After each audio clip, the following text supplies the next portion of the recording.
కృష్ణా జిల్లా గన్నవరంలో వైఎస్ఆర్సీపీ నేతలపై కూటమి ప్రభుత్వం కక్ష సాధింపు చర్యలు కొనసాగుతున్నాయి. గన్నవరం టీడీపీ కార్యాలయంపై దాడి కేసులో కైలేశ్ శివకుమార్, వేల్పూరు బసవరావును అరెస్టు చేసేందుకు పోలీసులు వారి ఇళ్లకు వెళ్లారు.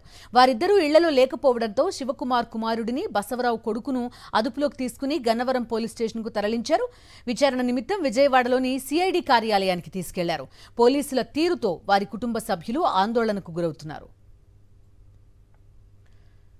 పూర్తి డీటెయిల్స్ అందిస్తారు మా కరెస్పాండెంట్ అశోక్. చెప్పండి, పర్టిక్యులర్ వ్యక్తి లేకపోతే వాళ్ళ పిల్లల్ని కూడా తీసుకెళ్లిపోయిన పరిస్థితి ఏం జరుగుతోంది ప్రస్తుతం జిల్లాలో? ఈ కేసుకు సంబంధించి డీటెయిల్స్ ఏంటి?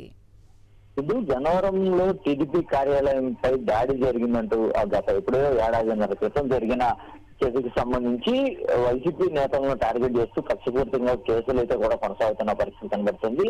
ఇప్పటి వరకు కూడా 94 మందిని ఈ కేసులో చేర్చారు. దాదాపుగా చాలా మంది వరకు అరెస్ట్ అయిన పరిస్థితి. ఈ క్రమంలో ఈ కేసుకు సంబంధించి ఇద్దరు ఎవరైతే కైలేశ్ శివకుమార్ అలాగే వేల్పూరి బసవరావు వీరిద్దరు కూడా ఈ కేసులో ప్రమేయం ఉన్నట్టు కూడా వారిని అరెస్ట్ చేసేందుకు పోలీసులు వారి ఇంటికి వెళ్ళిన పరిస్థితి.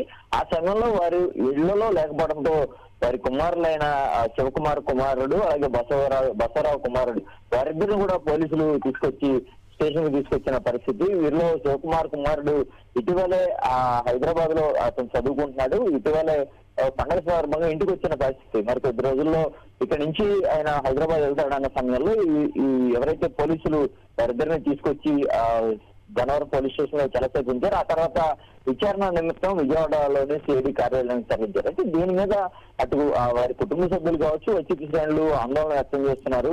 ఎవరైతే కేసుకు సంబంధించిన వారు ఉంటారో వారిని అరెస్ట్ చేయాలి, లేదంటే వారికి సంబంధించి నోటీసులు ఇవ్వాలి. కానీ వారు లేని సమయంలో వారి ఇంట్లో ఉన్న వారి పిల్లలను తీసుకొచ్చి ఈ తరహాలో విచారణ పేరుతో స్టేషన్ లో చుట్టూ తిప్పడాన్ని మాత్రం వారంతా తీవ్రంగా తప్పుపడుతున్న పరిస్థితి ఉంది. వైసీపీ శ్రేణులు ఈ ఘటనపై ఆగ్రహం వ్యక్తం చేస్తున్నాయి.